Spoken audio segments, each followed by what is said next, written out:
There are a few things that we are going to talk about today.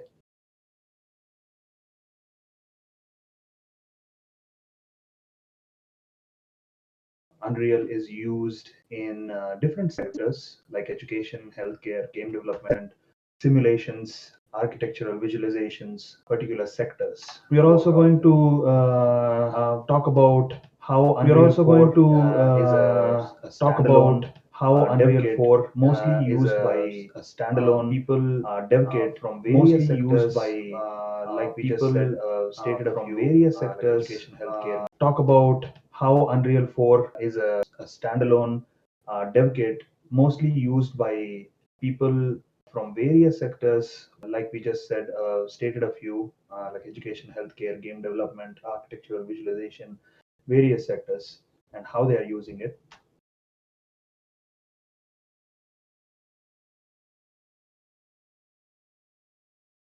Not willing to delve into the direction of code, like hard coding lines in C++ or Java, whatever language. Instead, switching to a node-based programming environment, how is that going to benefit artists and how can they understand? We are going to talk about real-time rendering, ray tracing, and how powerful Unreal 4 is compared to the other engines out there. We are going we are going to talk about We are going to talk about Indian market. Yes, we are definitely going to talk about the Indian market, the opportunities you have in the Indian market. And then I'll open up for any further questions. So first of all, let us go deep dive into education, right? Education and healthcare. A lot of you have asked me whether it be in AR, VR, or normal computers running on desktops or phones or whatever whatnot, right? So let us look at a few of those examples here as well. I'm sure you might have watched some of these before, but let's look at this video. So this is a chemistry learning tool developed in augmented reality. This is to just give you an idea of how interactive and easy tools could be developed for school or college learning environments. This can be made in Unreal very easily. So this could be a starting point. I'm sure you have other ideas as well. You want first of all you need to develop come up with some sure you have other once you have that idea, you need to know what subject. There are many tools, many subjects out there. English, what type of many tools, VR, many subjects out there. This could be a starting point. And then once you have that based on the strengths of what first of all you need to develop come up with some ideas, right? For you first is you first of all you need to develop come up with some VR, AR, and first is look at whatever you know what type of based on the strengths. This was demonstrated in 𝐶 tackle, and then once you have that idea, what subject you want to develop and what medium do you want to deliver this in? So whether it be VR, AR, desktop, phone, whatever the medium is, based on the strengths of your team, you need to determine what the project is going to be in. ACM CGRAPH. If you're familiar with CGRAPH, CGRAPH also happens in India sometimes. Convention where you go and attend, and you get to meet a lot of presenters from around the world who come and showcase their projects. Some people are looking for potential employees to hire, so maybe this would be a great place for you to go and explore your opportunities. So in here, in this example, they've built an augmented reality based architectural visualization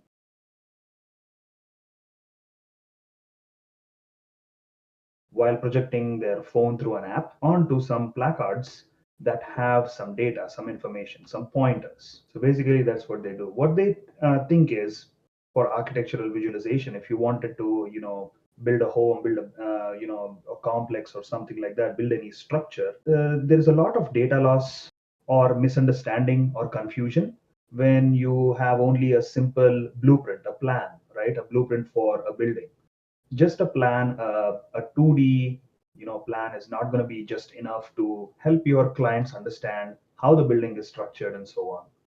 So what they did is they created these diagrams on pieces of cardboard, and then they transform the cardboard into a 3D workspace when they are projected through a lens. So that is what I thought was really amazing and what they are trying to do. And this is all in developed in AR. So this should probably give you some kind of insight idea on if you are interested in this kind of a direction. Then you so those are a few examples. And we also saw, okay, let's also look at what we talk about simulations, right? Simulations is another thing. Simulations are most often hardware oriented, so you need to develop hardware tools for developing. It's not entirely software. It's mostly hardware. What I mean by hardware is, let us say you have a racing simulator. Mostly you might have gone to maybe they're in like IMAX or anywhere. In arcades, you might have experienced these racing simulators where you get to have like a steering wheel, a gas pedal,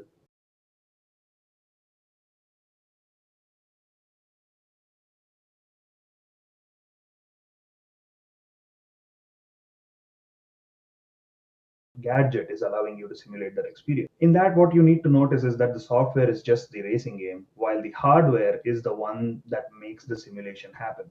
So for that, let's look at this example. If you guys know Formula One, Carlos Sainz is a Formula One racer, and in his home he has this rig set up for himself, which I thought was really cool. So the entire lighting setup, there's a steering wheel that he purchased, and then giving him the complete Formula One car experience at the comfort of his home, right? So those, in my opinion, are simulations. That is the only game. The software is cheap, but if you look at the hardware that he's driving this with, that hardware is much more pricier, and that is where simulations actually shine. It's the hardware and not really the software. So if you want to go, even if it is like flights.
So that's about the things that are being developed on the side of VR, AR, and simulations and so on.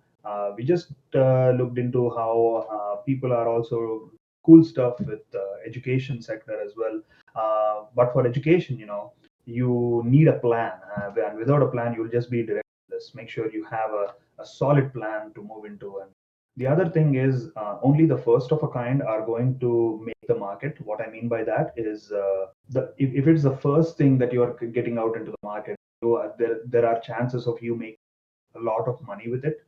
But if you are duplicating something that is already existing, then you are not going to make any money. Or even then, I would say, even if you spend like an year trying to duplicate something that is already there in the market, people are going to buy the other one. And why would they invest in yours? Why would they buy yours? Another example I would give on that same note is when Temple Run released, right? When Temple Run came on the mobile phone, everybody were freaking crazy about that game. Everybody downloaded that game and everybody were playing, Temple Run, right? And then, a lot of rip-offs came. I wouldn't call Subway Surfers a ripoff. The reason why were the controls were completely different in Subway Surfers. The theme was completely different, although it was the same genre, the endless runner genre. Uh, the themes were completely different. The controls were different. The style was different. A lot of things were different. So Subway Surfers and Temple Run were a huge success. But any other ripoff after that did not make enough money, did not make any market recognition, uh, and I would not call them failures, but I would just call them, a waste of time. How many people might have worked on those games, and how many people might have, been paid a lot of salary, and for the company, it would definitely have been a loss. Whoever worked on making endless runners and duplicates of endless runners and so on. So same goes with Candy Crush. There are many duplicates of Candy Crush out there in the market, but the amount of money Candy Crush is making, no other game is making, and we all know that. Same thing with Angry Birds or whatever game you can think of. The first of the kind is the best of its kind, and the duplicates are not going to live in the market. So when you're making educational based applications, make sure your idea is extremely concrete, unique, fun, and playable and interactive for the audience that you are working for, especially the kids. Understanding kids is very, very difficult because their minds are extremely volatile. They'll be wavering here and there, their minds. That said, let's move on to the next topic here, which where I wanted to go over a little bit of real today. Explain. I had another example to show you about gamification. So, how many of you here heard of this term, gamification? This term is very new. Some people, abuse this term. Some people hate this term. Some people think this doesn't work. But what it actually is to gamify real world experiences to make them more fun and motivating for themselves. So in our previous session, I talked about, that I was working on a project for kids, to transform their experience from thinking that they are learning, like going and studying, and which is a pain in the ass for a lot of people, right? Nobody likes to go study. Nobody likes to go read books. Everybody likes to play though. Everybody wants to play, but nobody likes to study. Even at work. So if you are, working in a company, nobody likes to go to work. You might have heard your, elders or, your other friends who are working in different jobs. They must be complaining about their jobs, either about their boss, either about the work that they have, and there are plenty complaints. So why do people complain? Why do people complain so much? The answer is very simple. They are not motivated. And without any motivation, without any reward, you're not going to have any kind of drive in such a way that they will retain motivation and continue doing what they are supposed to. And that has proven to work, and hence a lot of companies and a lot of organizations have taken up this initiative to gamify every experience there is. So what is gamification actually? So gamification is the art of transforming an experience, the art of transforming into a game based, and that experience could be any experience, transforming studies into a game based experience, transforming work into a game experience, transforming gym workout into a game based experience. All of these, maybe you are too young to do this, but there is going to come one day when you will think, okay, I need to work out, and maybe the second day or the third day you, or maybe after a week you give up, maybe after a month you give up. Why do you give up? Why do most people give up? Because they are not seeing any kind of immediate rewards. So when people are not looking at immediate rewards, they are going to instantly lose motivation. Imagine this. What if your college started at 6 a.m. in the morning, and you are living like 1 hour away, so you have to wake up every morning at 4 a.m. maybe, take a shower, get ready quickly, take either a bike or a bus, and then go to your college, which begins at 6 a.m. So every day until Saturday, you are waking up at 4 a.m. Okay, uh, and going to college. Now, how often are you going to bunk college? Is that good? Would you like it? Would you like waking up at 4 a.m. every single day to go to college? Okay, so the answer is no. Now, let me give you another instance. Let us say your friends are planning to go to Goa. Okay, you have all your friends are planning to go to Goa for a nice vacation, hang out and all of that. and they are planning to leave at 4 a.m. What time would you wake up? I won't even sleep. There you go. There is the answer. So in the first case that we talked about, because you could not see any immediate reward, going to college, you don't have any immediate rewards for it, right? That is why you are not going to wake up. But when you say, hang out with friends, going to Goa and such kind of vacations, you definitely see immediate rewards. Uh, Especially that is fun, that happens once in a while. So that is why you wake up. That is, you are setting your own priorities, right? You are prioritizing fun over, something that establishes your career in the future, in that case. But this goes with everybody, this goes with everybody. Even I did, the same thing. I prioritized, video games over college when I was in college, right? Because I couldn't see any immediate rewards, and without these immediate rewards, nobody is going to interact with this. That goes especially with kids, when they are learning. This is why we are talking about education sector. If they are learning something, if they don't see any immediate rewards, they are not going to invest any of their time or effort. This is why sabke mom and dad, they are behind their kids all the time. Pado, pado, pado, pado, pado, padai karo, and everything. But nobody gives a damn about it, right? When we were kids, we never listened to our parents as well. We never cared a single dime about studying or paying any attention, right? That is common. That is common. That is, even our parents actually never. They are, giving us these lectures, but they never did that when they were kids as well, and they know it. They know it. It doesn't happen that way. You need to find that motivation, and until you find it, nobody's gonna. It is your life, and like I said, without your immediate motivation, nothing's gonna happen. But how can people be motivated?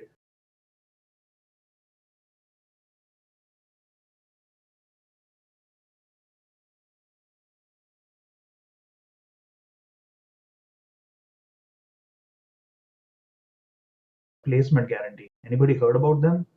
I think that is very common in India only, and only in India.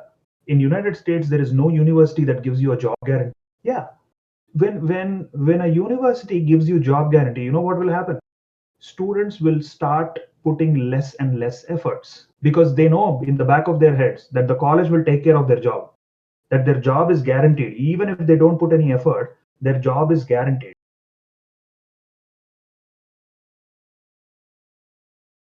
Nobody can give you that. It's impossible to guarantee you a job. And even if you get a job, to retain that job without putting any of your effort, it's impossible. So that term is being extremely violated and abused in India, which is job guarantee. Nothing's set in stone. Nothing is guaranteed in India.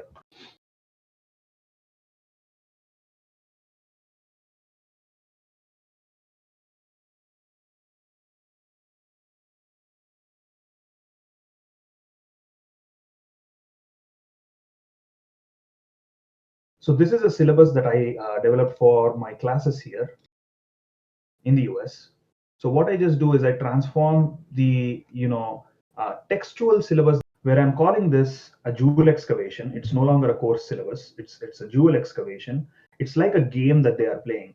All they have to do is like mine in ores and the caves in gold mines or something like that, and they have to mine for mineral diamonds, rubies, sapphire, ambers, and coal. Right? Coal is F grade that they are failing, and while diamond, on the other hand, is grade A that they'll be receiving. So what I'm doing is I'm transforming the parameters that are used basically in schools and colleges, like grades and percentages. I'm transforming them and saying they are now diamonds and rubies, right? So becomes a little more interesting, and I transform everything that I have in my syllabus by applying a theme on top of it, and then my the assignments are going to change. I'm going to call my assignments, ORS. Mines are projects. Backpack means lectures and resources. Fossil pieces means extra credit. Jewels are grades. Excavation means the course itself. And then I design it in such a way of week one, what are we going to do? Week two, what are we going to do? Week three, what are we going to do? And so on. about a course, and this is how I make it a little bit more interactive. Even on the online segment where students need to submit their assignments on, I decorate that in such a way that student retention is there, as well as they are excited about it, as well as like they are motivated. They are like, oh my god, I'm not learning in this class. Instead, I'm playing a game. Let's play a game and learn unknowingly. So that is my whole agenda about that. And that is nothing but gamification. Gamification is to transform an experience into something like as if you are playing a game. Then you give them more rewards. And while they can see instant rewards, after they complete, an assignment, maybe rewarding them with some kind of an experience, maybe rewarding them some with, artificial diamonds like you saw in that syllabus. Of course, I'm not going to give them real diamonds, but it's like in game, even in game, you are not making real diamonds. You are earning stars, you are earning diamonds, you are earning gold coins, and resources like that. Those are the resources that actually keep you playing that game, continuing to play that game.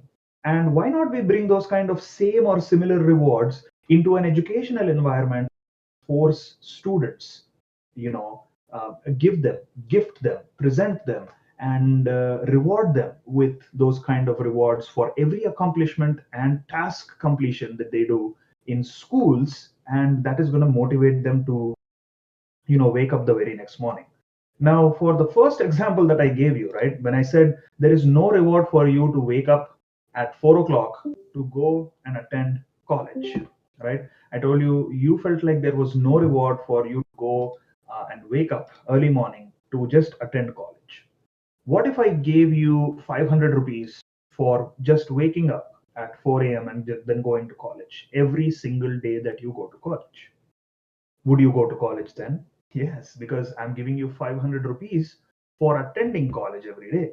Now, why is that so? When there is a reward, you are willing to do something, but when there is no reward, you are not willing to do something.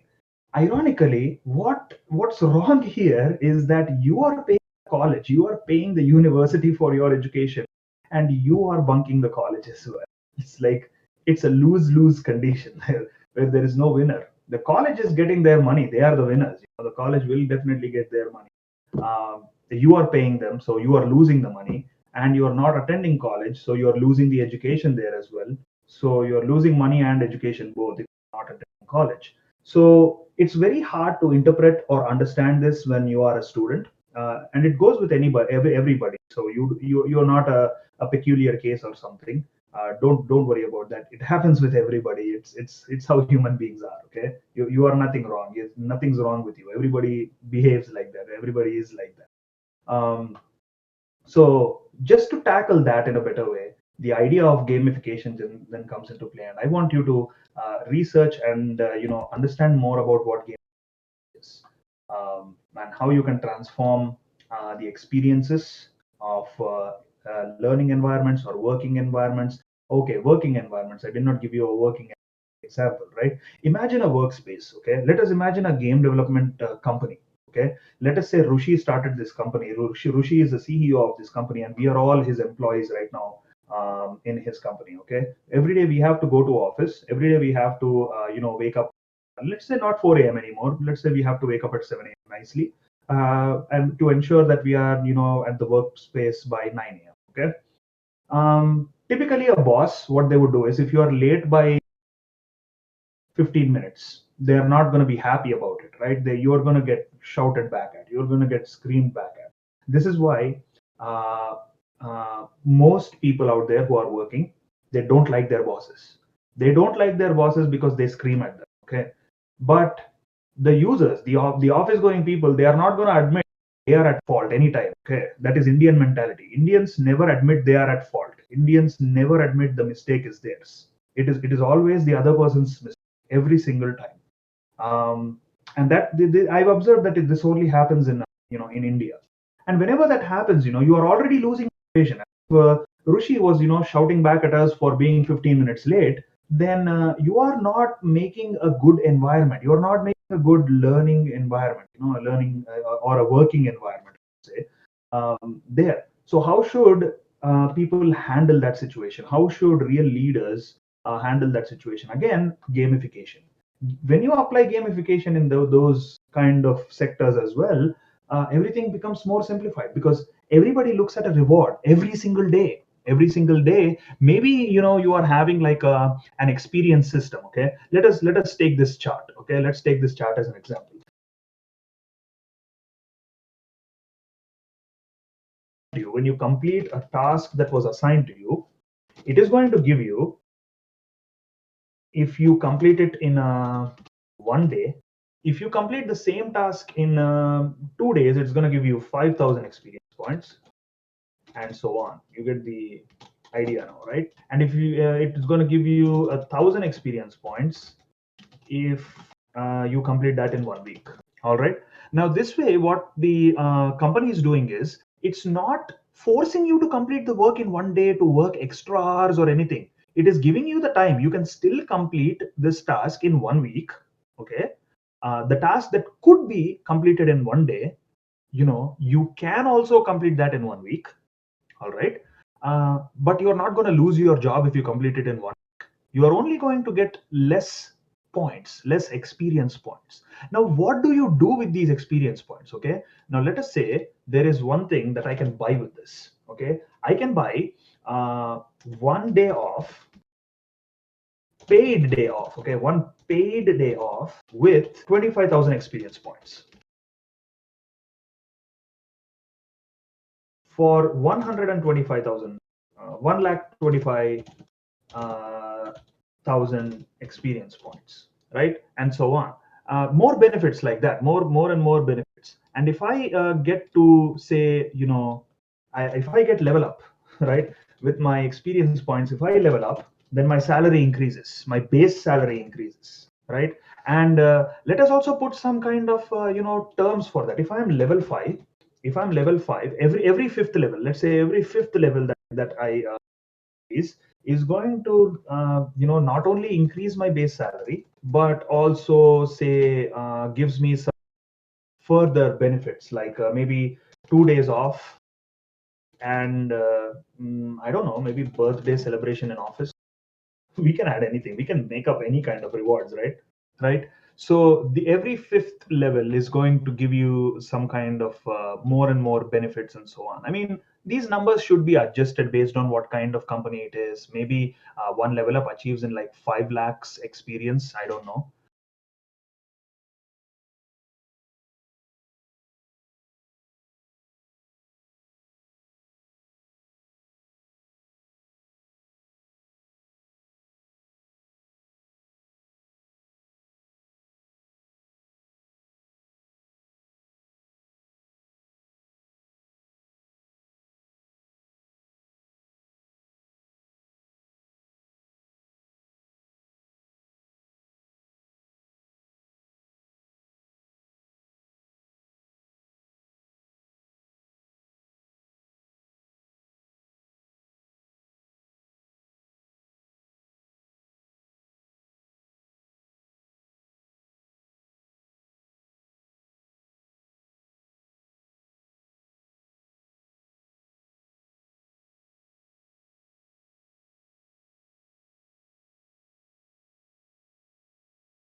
So as you can see, there are categories that you can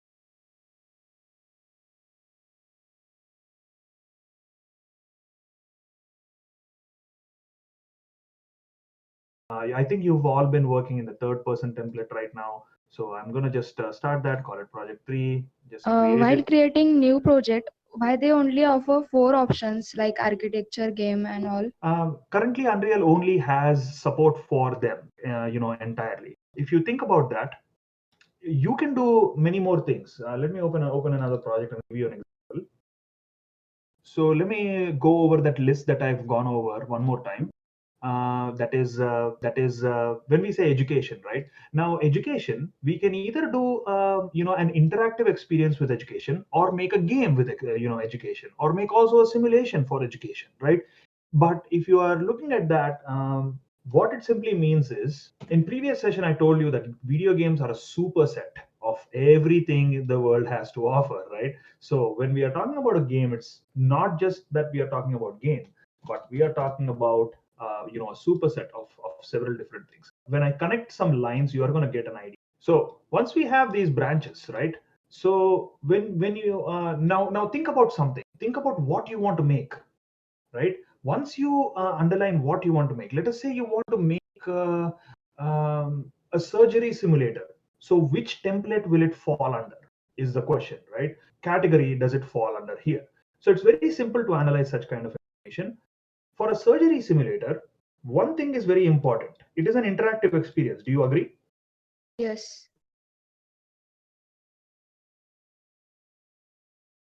Because movies are devoid of interaction, right? That is what games are. Games are a superset of movies, because uh, video games have that one thing that is absent in movies, which is interaction. You are able to make decisions, while when you are watching a movie, the director makes all the decisions, right? You are watching what the director has already made for you. You did not change anything. You did not change the story. You did not influence the story, or you did not make any investment in it. You are just buying a ticket for this movie and you are watching a movie. You are just a viewer in that. But when it comes to game, you have that interactive component. A pitfall, whenever you want to do that based on your skill, and that is why it becomes a game, because there is an interactive component. Films don't have that, and hence for a surgery simulator,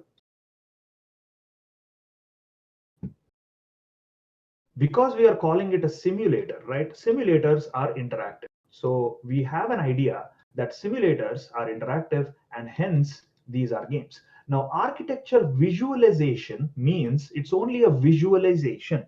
Uh, Visualization means there is only minimal interactivity. That interactivity is in the terms of spatial interactivity only. So in anything that is has a viz component on it, whenever you say visualization, there is only spatial interactivity. What I mean by spatial interactivity is, have you ever been on some kind of 4D experiences where even where you are sitting, your chairs are going to move, there's water going to fall on you, those kind of 4D experiences is what they term that, right? So have you ever been on some kind of 4D experiences where even where you are sitting, your chairs are going to move, there's water going to fall on you, those kind of 4D experiences is what they term that, right? So 4D experiences or virtual reality experiences. So if you've played any virtual reality experiences, they come under spatial interactivity, and visualizations help you achieve spatial interactivity. Games are physical interactivity, where you are physically interacting with the system, either through a game controller, through touches on your phones, drags, swiping up, swiping down. These are actions, physical actions that you are performing. While when you are in a VR experience, you need not necessarily interact with anything to see your surroundings, but just if you are sitting and looking at your surroundings, that is also called spatial interactivity. So it depends on what. So because we are making a surgery simulator here, I am going to choose the games template for sure. But if I want to make a, let me talk about a VR run through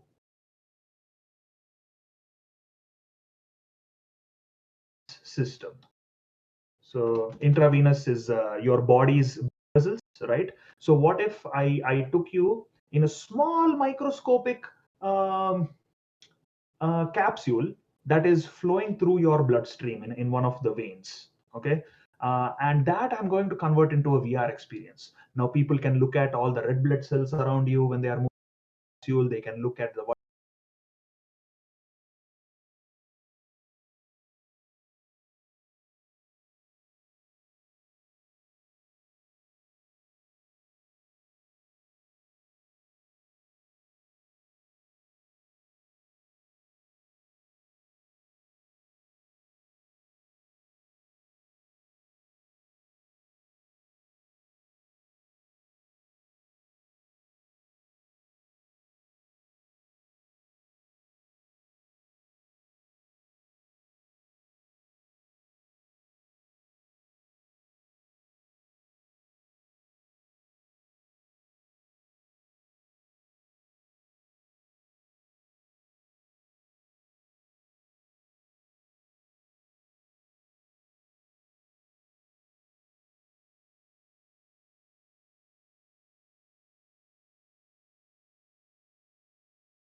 So we are here in the third person character. Now, this is the interface of Unreal. You know what each button does, so I'm not going to go over entirely. But what I'm going to show you here are some different editors that people work with based on what you want to make. So previously, um, before beginning this talk, I was streaming a video of what was I streaming again? Oh yeah, this reel, right? So these are some beautiful visual effects that was made by college student. So what you are seeing are actually called particle effects, right? Made for video games or even visualizations or whatever, whatnot. If you've played any 3D games, anime related or style, this is Street Fighter. If you know what Street Fighter is, many of the effects are also from the anime game Naruto. If you know what Naruto is, so these are some cool effects that were made in game engines. So there are many jobs for and the job position, that the role is called FX artist. So FX artist job is to create beautiful looking eye candy visual effects, particle effects, explosions, and things like that. So for that, people are hired. So Unreal already comes with yeah, Unreal already comes with a few particle effects for giving you some examples on how these actually function. So if you ever imported starter content into Unreal, open the starter content folder, go into particles, and you are going to see some existing effects. These effects, if you just drag them into the level, you're going to see these particle systems just play out. And when you hit play, you're going to see these sparks flying out. So that is an example of what a particle effect is. And when these are kind of things in, playing in games, they look exciting. They make, a mechanic in video games feel much more beautiful, much more cooler. So that is where, you're adding in more satisfaction. People are going to buy your products just for the look and feel and how pretty your game is looking or the experience is looking, and they're going to buy it. This is an example of an explosion. So when these could be used for like grenades or any kind of bombs or things like that. So this is simply going to explode like that. And when I just play the game, you're going to see that explode just once. Maybe moving this right in front of the player should help you see this a little, right? So these are particle effects, and these particle effects are made in Unreal. And for that, what system they use in Unreal is what is called a cascade. So if you double click any particle that you are able to see here, for example, let us do the fire here. So if I double click on the fire, there is a new window that opens, and it kind of seems very confusing with like different buttons on the top. There's a lot of technical information that is going on here, uh, that is very hard to understand. Like, what the hell is this? Is probably the first thing that's going to come to your mind if you open this editor for the first time. But if you understand what each component is, then it's going to become very easy for you to understand what's going on in the background. This is called Cascade, guys. And what you see here is a mini viewport. The viewport is going to show you how the particle effect is going to look like. And on the right hand side, you're going to see the emitters. Emitters means these are the components that are actually emitting these particles.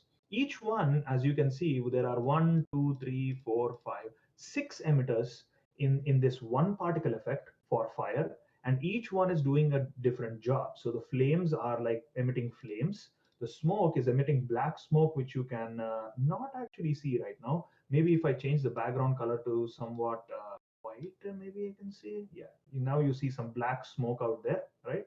So that smoke is emitting some kind of smoke. Embers are emitting the embers that you see, which are moving upwards. The sparks are the ones that are going downwards that you can see here. And then the distortion, you will see that better in the game if I pull this up here. So you should notice if I play the game, there is some kind of distortion I'm seeing through that. You will notice that the other actors in my background beyond the fire are kind of distorted. There's like a distortion applied to, so you see how the steps are like curved, the edges of the steps are appearing curved and such things, like that. That is the distortion. That is what's happening in the distortion layer here. So each individual particle emitter is emitting a different kind of a thing at different speeds, sizes, colors, and so on. And that is making up a whole particle. So if I were to disable something, there are some quick shortcuts here. So you see the tick mark right here, the check mark. I can disable that, and those particles are going to disappear. So right now what I did is I disabled the flames, and you are no longer able to see the flames. Let us change the background color again to black. So because I disabled flames, I'm not able to see flames. If I disable smoke, if I disable embers, the things that were going on the top, you're not going to see them. Sparks are and the distortion is the only one that I enabled. Now I disabled the distortion. All I see is sparks, right? I can also solo out on a few things. Yes. Let me make everything visible again. And then if I click on the button here, only that particular one is going to play, and the other emitters in your particle system are going to get disabled automatically. So you can focus only on one thing and work on this. Now, let us actually change the color of this fire. Okay, what do you guys say? Well, let us change the color of this fire. Orange fire is very common. Let's make green fire. What do you think? Right? So you will notice that they come already with a lot of things here. So you see something called required, spawn, lifetime, sphere, initial size, size by life, color over life, subimage index, initial velocity, dynamic light, and constant acceleration. What I need is only the color over life component here. So I'm going to go select the color over life component like that. And in the details panel on the bottom left corner here, I can drop down these points and then set some values. So right now the color is set to red and orange like this.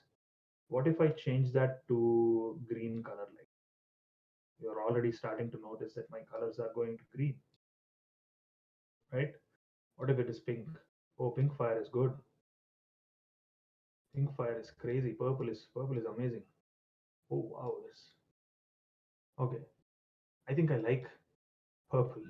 Okay, it's very bloody. uh, Hit OK, go to here as well, change that to some kind of purple like that, hit OK, and now I have purple embers. So one of the emitters is going to be purple, the other ones are not going to be purple, right?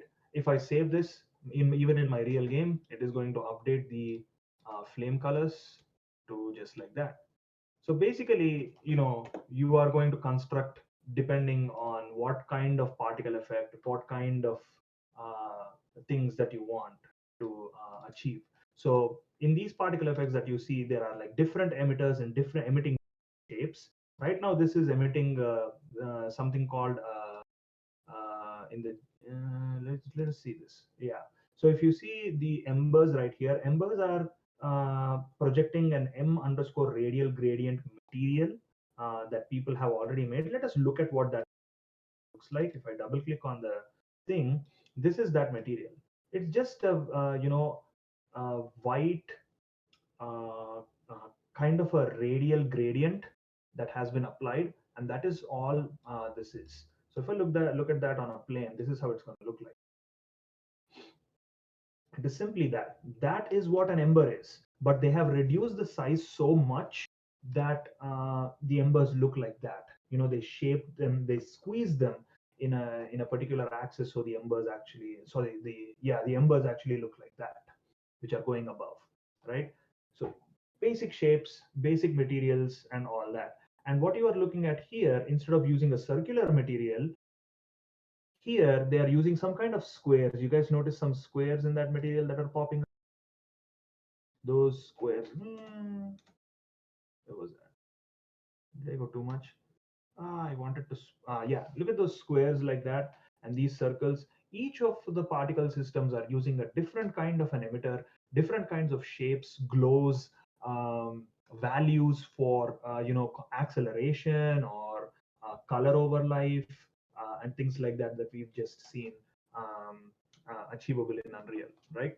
So this is the job of an FX artist. The FX artist is constantly swapping through the Cascade editor as well as the material editor. The material editor, looks like this. This is where you actually make materials that you can apply on your different objects in your level. So right now, the static mesh that I have selected, the cube mesh that I have selected in the level, has a cube material applied on it. Okay, but what if I want a different material to apply on? Very simple. Again, I can right click in the content browser, go create a new material, call this my cube mat. Open, double click this, and you will notice that this is currently black, right? Because we have nothing connected. It's very basic, very default. All I need is some kind of a color to go with it. And again, material artists are also known as texture artists. How many of you here have experience with Maya? Yeah, I have. You have? So in Maya, there is something called hypershade graph. Do you know what that is? Yes, different materials and you can change Yes or different no? materials. Hypershade in Maya. Yes. Okay. So what hypershade in Maya is materials, and that's it. We are just materials is just another word for shaders. Shaders are advanced textures beyond the scope of the 2D image that you bring in from Photoshop or wherever, and transform them into something even more better, something even more animated, something even more dynamic, and that is what a material is. So to create a material, I'm going to simply, create a simple material. Let us actually use, a base. So for that, I can right click here and get in something called a vector parameter. And I'm going to call this color. And for the color, I can choose a default color for this. Let's do some kind of a yellow orange kind of thing. Gold is good. And then if I plug the color here into the base color, you should notice that our, hypershade material right here turns into that color. And there are different properties that you can mess with. And I'm sure you know what these properties are in, if you have worked in 3ds Max or Maya. Blinn, Phong, I don't know what Yes. yeah, yeah, those are the ones that have different value in Maya. And what you're simply doing is uh, specifying these values so that they appear like that. So if I were to make this a little bit metallic, metallic takes in a scalar parameter value, so I'm going to scalar parameter value. And if I plug in a 0 value for this simply means that it is 0 metallic. It's not metallic at all. But if I specify a 1 in here, then this object completely becomes metallic. So right now this gold nugget. Looks like it's a gold nugget.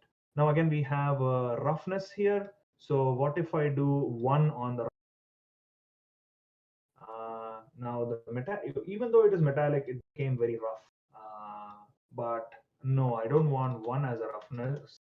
I want 0 as the roughness, and this should become, yeah, extremely, reflective surface now. This is now also able to reflect light, guys. So whenever you have illuminating surfaces or things in your level, this is going to emit or reflect that kind of a light. Now, once you have created a material like this, you can save this material and simply drag this material onto any surface in your level. And you should be able to see, after it compiles the shaders, we are now able to see our own reflection in this. We've Nice. applied our first materials. This is a golden kind of a thing that we just made. So these are again texture artists. So you might have heard about a position or a role in the for texturing. So texture artists, basically, this is their job. That's what they do. They play with the material editor to create some kind of cool materials. So there are other materials that I wanted to show you as well, like this one, for example. This one is a very unique one because when I talked about texture, right? When I talked about texture, I told you textures are just 2D images, but materials, shaders, go beyond the 2D textures. They add this layer of animating. So right now you will see that this part is like glowing from blue to purple, right? It's changing its colors in real time in game, and this is what real time rendering is. This is really what real time rendering is. But this is only the basic of real time rendering. But the capability of Unreal handling, uh, and if you look at how this material looks like, you will again be very lost because there's so much happening here. So much happening here. They take in a grid first, and then they linearly interpolate between 2 points, like two values, or you can also say two colors, like blue and purple. And that is what they're using here. So if you are noticing right here, the emissive color 2 is like a very dark purpley thing, and then we have a light bluish thing. What if we change this value to red? So playing around now, I should get an interpolation between, yeah, like, so pink to blue now. So pink to blue is what its transformation is now going to be. Let us just save this. And after it saves, and if I go into my game again, now this is going to have its colors transformed. As simple as that. But the material itself is handling all the mathematics to drive and make that kind of an animation possible. And have you guys seen any kind of games that use water materials?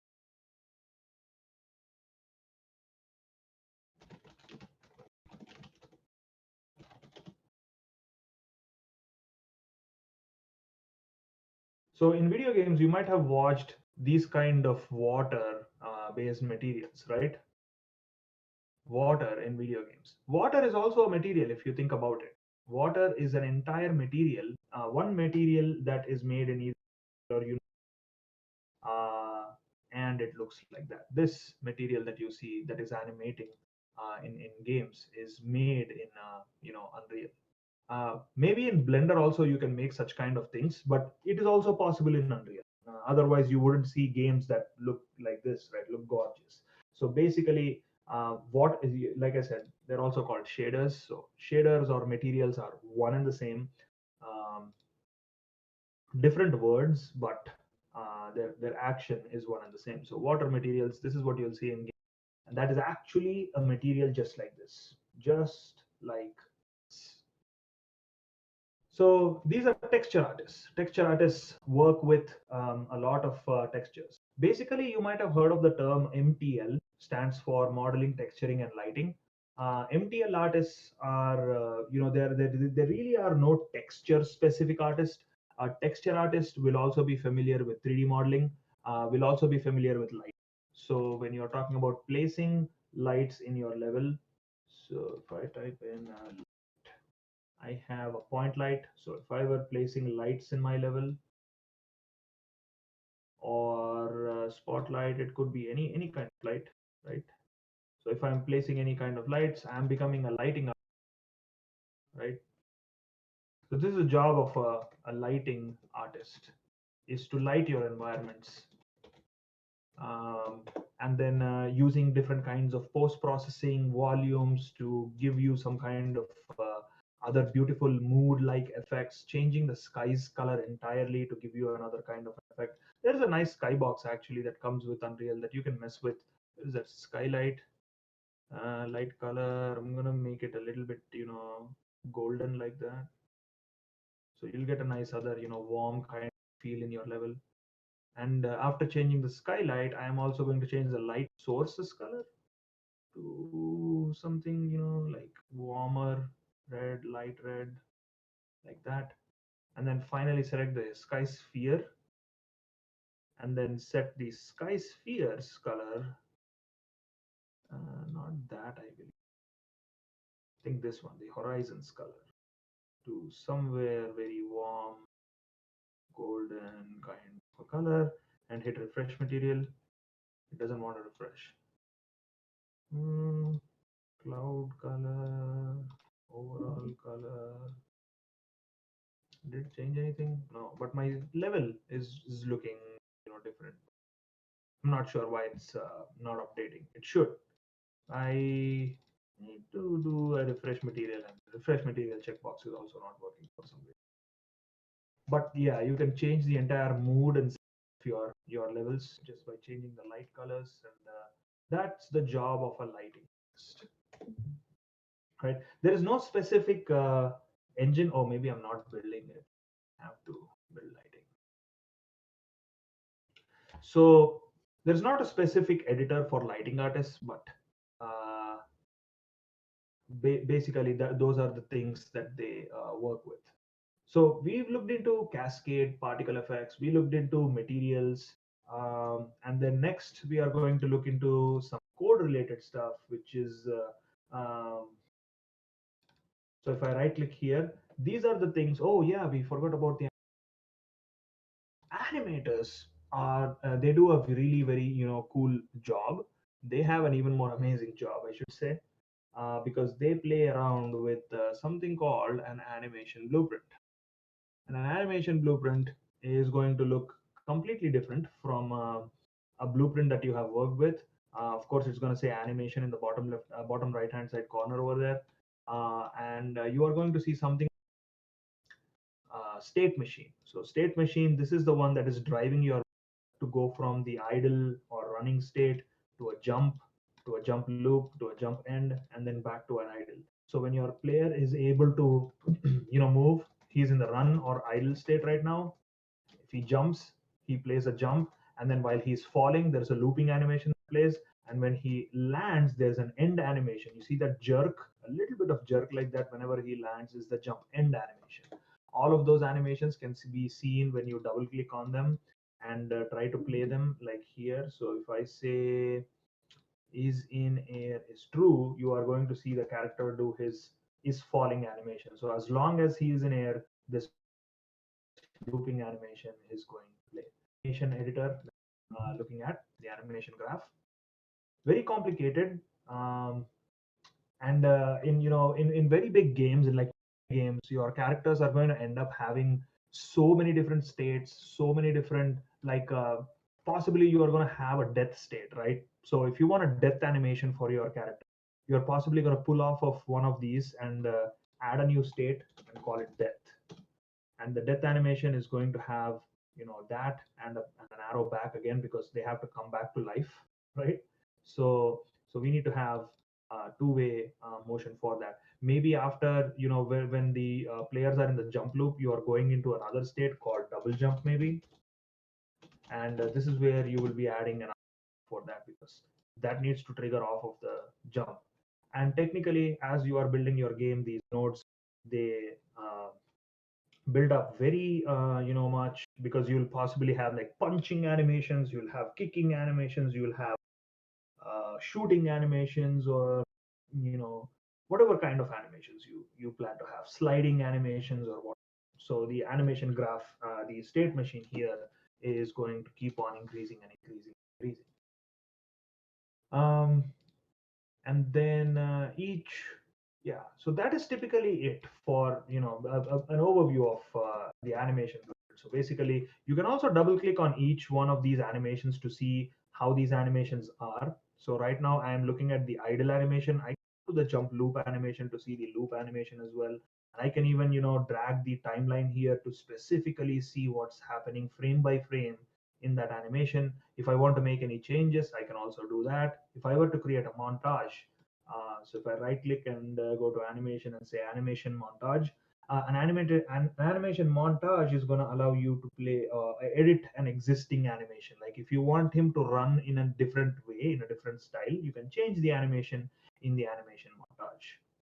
So those are for the animation. So whenever you right click in the content browser, there are these some options that you are going to get. These are basically all the options that you can work with in Unreal. So there is animation section, there's artificial intelligence section, so AI related stuff. So behavior trees, they look extremely complicated. You are going to create like multiple sections and multiple tasks for your AI pawns to behave like. So if you want them to move to a certain location, you can have them do that. If you want them to wait, you can have them do that. Or if you want to create your own task, you can also create your own task as well by hitting the new task button here. So that is what people use to program in AI in Unreal. Not program, not write lines of code, but again, as you could see, this is all node-based programming, visual scripting. What we are doing, even AI, we are actually creating, visual scripting. More things, blendables. These are again materials that we just saw. They have their own section here. Blueprints are all that have to do with strict coding. So they have like blueprint classes, function libraries where you can have a library of, say, if you're making a game that has to behave in different kinds of physics. Maybe you don't want gravity to be 9.8 meters per second. Maybe you want gravity to be 2 meters per second square, right? So you might as well want to define your own physics libraries for that. Blueprint interfaces are a coding concept. Interfaces are basically used to enable communication between two classes. Macro library are to create different macros, like the branches that you saw, the sequences, the what was the other one? Gate. These are nodes, typically known as macros in. So you can do that as well. Enumerators or structures. These are variable types in programming, so you can also create them. Editor utilities. Editor utility widget, which will only work in the editor. But if you want like UI, oh yes, why did we not go over that? So user interface section right here, all the way in the bottom, the widget blueprint. This is the interface that is used UI and UX designers. So they work in the user interface. So if you were to create like a health bar, that is going to be here. That is going to be the job of a UI artist. So let us say I create a health bar like that. I just dragged in something called a progress bar. I can fill it a little bit just to show you that this is going to work. So my health bar is like 70% or something, or 66% filled, just like that. If I hit compile save, what did I save this as? It's called new widget blueprint. All I need to do is in the event begin person, where is the begin? There's no begin play. So let us go ahead and create begin play. So begin play, the event begin play. All I want to do is to create a widget, this one, and the widget is called new widget blueprint. Simply viewport. So if I hit compile and save, and if I play the game now, you should now able to see a health bar on top of your game. And we can program that health bar to respond to player health. So it is as easy as that. So UI artists work with the widget blueprint interface here. So that's the job of UI people. Sounds. So this is another very. So let me go to sound queue to show you how a sound engine would. So this is basically how the sound engine will look like. Right now, this sound cue is not outputting anything. But if you were to get, if you have a sound asset that you can bring in, you can make, there are again, you can become a DJ, in Unreal. You can become a super awesome DJ in Unreal to make your music as well, because these are some terms. If you have experience with DJing or any kind of audio related terms, you will know that there is a mixer that you can bring in, there is a loop that you can bring in, there is a Doppler, there's an enveloper, there's a randomizer. You can add as many pins as you want, because and it is automatically going to randomize one thing and give it as an output. So there are many things, many things that you can create with the sound engine here as well in Unreal. And then what else do we have? Paper 2D is all about 2D games. Paper flipbooks are the sprite sheets, like sprite based 2D animations, or creating a sprite. Tile map and tile set are like 2D world environments that they create, right? Like Mario. This is everybody know this game, right? Mario Brothers. For the SNES, or I should say the NES. Yeah, this one. Everybody know this game, right? So what you see in the background is called a tile set. A tile set is a set of tiles, like this question mark block, right, that you see is one tile. The ground that you see is a tile. The grass that you see is a tile. The enemy that you see, the brick block that you see here is a tile. Mario is a tile, and so on. Mario and the Goomba that is here, these guys are called sprites and not tiles, actually, because Mario can animate and Goomba can also animate. So these became sprites. These are called sprites. So that is the difference between us applications.